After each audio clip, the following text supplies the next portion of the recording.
Halo, Assalamualaikum warahmatullahi wabarakatuh. Bertemu lagi dengan Ibu Rani. Kali ini kita akan belajar tema 1, subtema 3, pembelajaran 2. Sudah siap belajar ya? Yuk kita belajar sama-sama.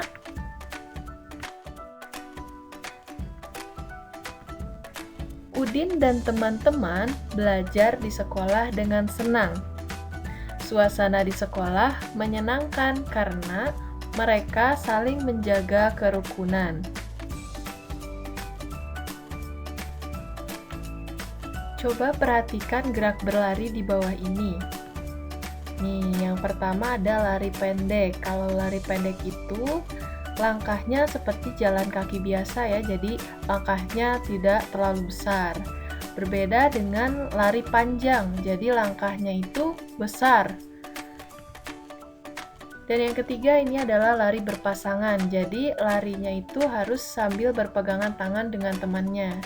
Nah, biasanya kalau misalnya larinya tidak kompak, itu salah satu di antara kalian akan jatuh. Jadi kalau melakukan lari berpasangan itu harus kompak.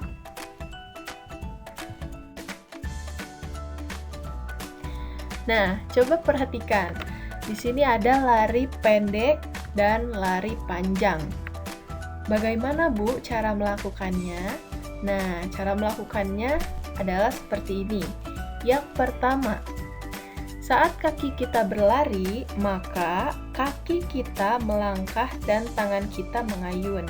Jadi seperti jalan biasa ya, ketika kaki kita melangkah, tangannya mengayun ke depan dan ke belakang. Yang kedua, langkah kaki dan ayunan tangan harus berlawanan. Misalnya, kalau kaki kita melangkahnya yang kanan, berarti tangan kita mengayunnya yang kiri. Oke, sebaliknya, kalau misalnya kakinya yang kiri, berarti tangannya yang mengayun itu yang sebelah kanan. Nah, seperti itu ya.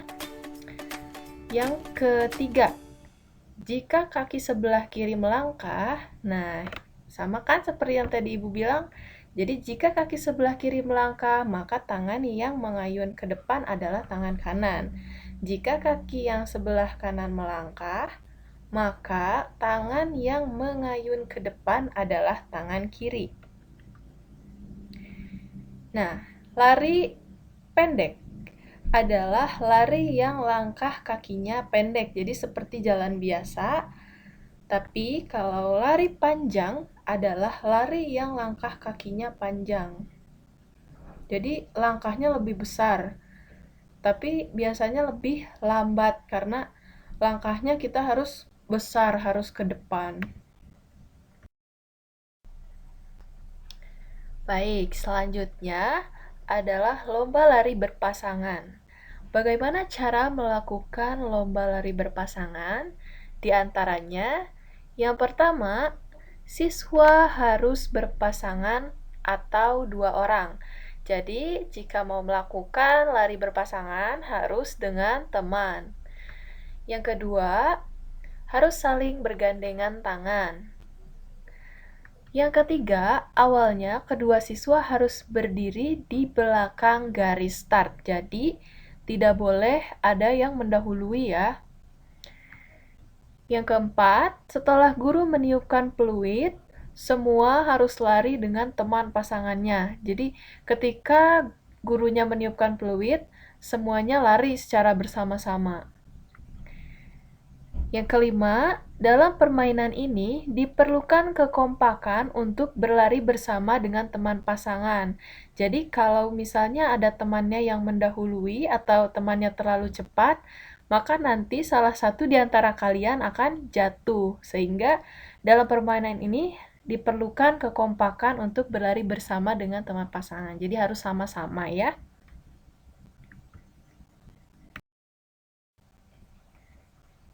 Oke, selanjutnya kita baca cerita ini bersama-sama. Judulnya Berolahraga Bersama. Hari ini, Udin dan teman-teman berolahraga. Pak Guru meminta siswa untuk berlari berpasangan. Udin berpasangan dengan Edo. Tiba-tiba mereka terjatuh karena gerakan kakinya tidak kompak. Kaki Edo terluka dan berdarah. Udin membantu Edo berdiri. Pak Guru mengantarkan Edo ke UKS. Pak Guru pun mengingatkan siswa lainnya. Berhati-hatilah ketika berlari. Samakan langkah kalian terlebih dahulu. Nah, dari teks ini, coba ada yang masih ingat yang mana yang termasuk ke dalam kalimat perintah?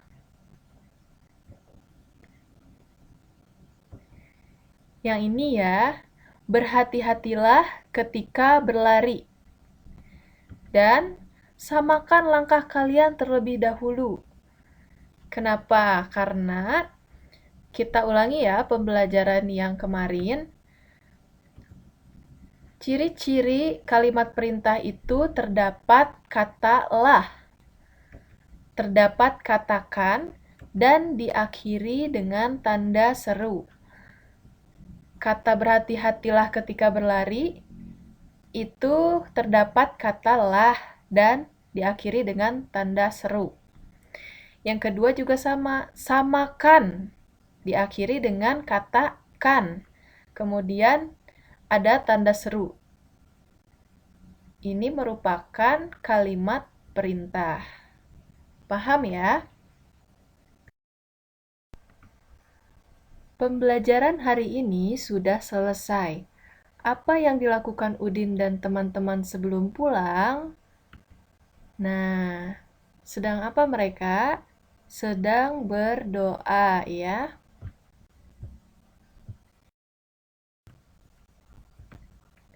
Sikap Udin di sekolah sesuai dengan pengamalan sila pertama dan sila kedua Pancasila. Sila yang pertama, ketuhanan yang Maha Esa. Yang kedua, kemanusiaan yang adil dan beradab. Nah, gambar di samping ini termasuk ke dalam pengamalan sila pertama dan sila kedua Pancasila. Kenapa termasuk ke dalam sila pertama? Karena pada gambar di samping, Udin dan teman-temannya sedang berdoa. Berdoa adalah salah satu wujud dari sila yang pertama, yaitu ketuhanan yang Maha Esa. Nah, jadi hanya kepada Tuhan yang Maha Esa, kita meminta agar ilmu yang didapat bisa mudah dipahami, tidak cepat lupa, juga menambah nilai kepercayaan dan juga nilai ketakwaan.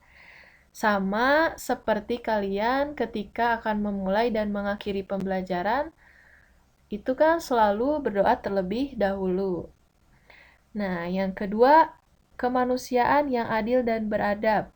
Kenapa sama dengan sila yang kedua? Karena manusia itu adalah makhluk yang bersumber dari ajaran Tuhan yang Maha Esa. Gambar di samping termasuk ke dalam sila yang kedua karena mereka berdoanya bersama-sama. Mereka mengakui setiap manusia itu sama di hadapan Tuhan, apapun agama mereka. Jadi walaupun mereka berbeda agamanya, tetapi mereka tetap berdoa bersama-sama. Mereka tetap rukun satu sama lain tanpa memandang status, agama, ras, dan suku. Bisa dipahami ya?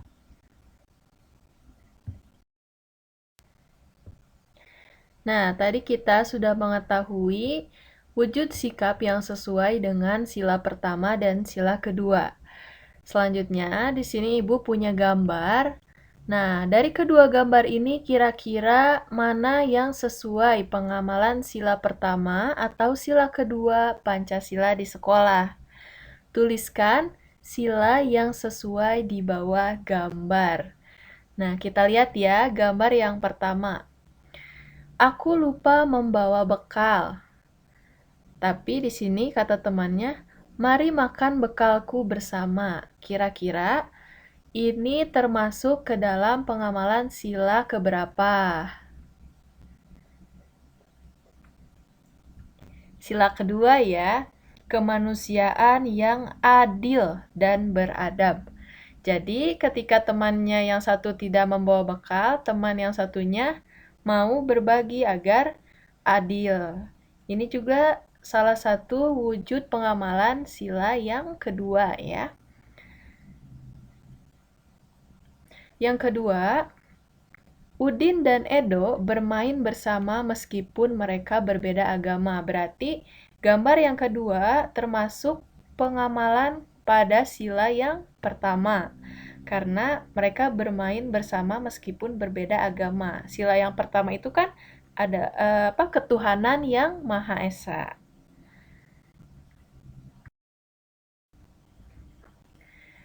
Oke, kita lanjutkan ya. Tadi kita sudah banyak berbicara tentang Pancasila. Apa itu Pancasila? Panca. Panca ini artinya 5. Yang kedua, sila. Sila itu artinya dasar atau aturan. Jadi, Pancasila itu adalah 5 dasar atau 5 aturan. Nah, aturan-aturan ini dimuat dalam lambang negara kita. Ada yang tahu lambang negara kita apa? Nah, lambang negara kita itu adalah burung Garuda ya. Burung Garuda adalah lambang negara Indonesia. Perisai pada burung Garuda memuat simbol-simbol dari Pancasila.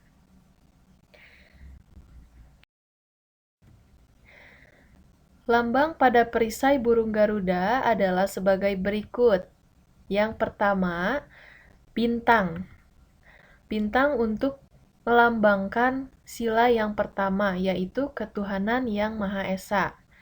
Yang kedua, rantai. Rantai untuk melambangkan sila yang kedua, yaitu kemanusiaan yang adil dan beradab. Kemudian yang ketiga, pohon beringin. Pohon beringin untuk melambangkan sila yang ketiga, yaitu Persatuan Indonesia. Kemudian kepala banteng untuk melambangkan sila yang keempat, yaitu kerakyatan yang dipimpin oleh hikmat kebijaksanaan dalam permusyawaratan perwakilan. Kemudian yang kelima, itu padi dan kapas. Padi dan kapas ini untuk melambangkan sila yang kelima, yaitu keadilan sosial bagi seluruh rakyat Indonesia. Nah, ini merupakan lambang yang terdapat pada perisai burung Garuda. Nah, kesimpulan pembelajaran hari ini, Pancasila adalah dasar pedoman untuk mencapai tujuan negara Indonesia. Jadi, semua perilaku kita itu harus sesuai dengan aturan-aturan yang dijadikan pedoman hidup warga negara Indonesia, seperti memeluk agama, rukun dan saling menghargai, kerjasama, tolong-menolong, dan bersikap adil. Itu juga merupakan sikap yang harus dimiliki kita sebagai anak bangsa Indonesia. Sampailah kita pada akhir pembelajaran hari ini. Semoga apa yang dipelajari bisa kalian pahami ya, dan setiap kebaikan yang diajarkan dapat diamalkan di kehidupan sehari-hari. Terima kasih. Wassalamualaikum warahmatullahi wabarakatuh.